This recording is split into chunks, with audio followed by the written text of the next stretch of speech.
Okay, so if you're suffering from chronic low back pain, the difference between chronic and acute is something that you may have done the day before in jiu-jitsu, in MMA practice, wrestling, in the gym, working out, and then you wake up and your back has been stiff for a day or two.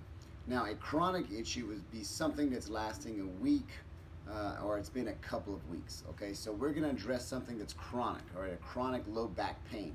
So what we're going to work towards is releasing the quadratus lumborum, which is actually part of the abdomen, but it wraps around into the low back. It sits on top of the hip, on top of the pelvis, all right? So if you're getting a lot of low back pain in that area right above the piriformis, it's most likely because it's tight. Now, coming from a chronic situation, there's a couple of things that be causing this. So one thing could be from a sports standpoint as a grappler, if you tend to play open guard like this a lot, okay, you're on the defense. Either if you're on the offense, you do this, okay? See how this hip is hiked up, okay? So what I'm doing is I'm stretching this area out and I'm shortening this area chronically, okay? This happens over and over and over in practice. It's just a habit that you've got, the way you defend yourself or you have an attack system regardless. And so it's beginning to shorten itself up. That's going to tilt the hips, okay? Now, another thing could be something simple as driving in the car, okay? Same thing, you're chilling, all right? Driving in the car.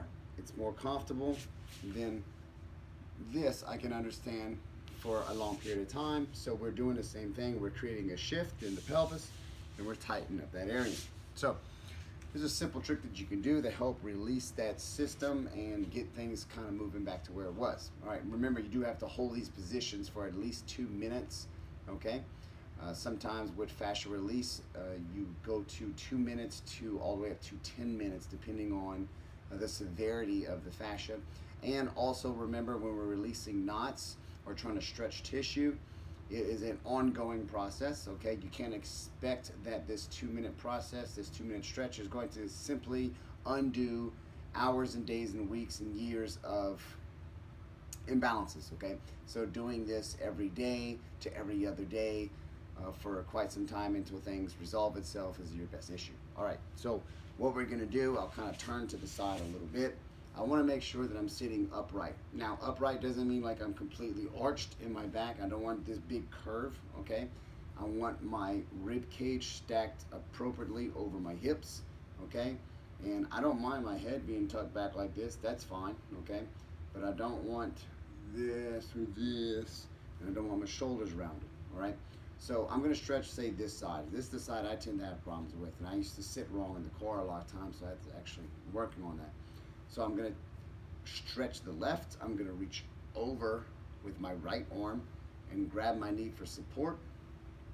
I'm going to take this hand, my jumpsuit up, take this hand, and I'm going to do a slight turn, and then I'm going to begin to lean, all right?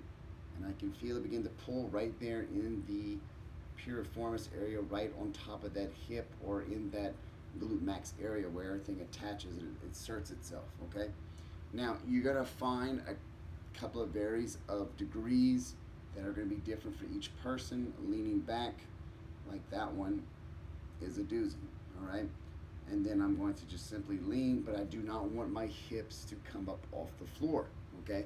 So I need to stay pinned. I will then hold that stretch for 2 minutes.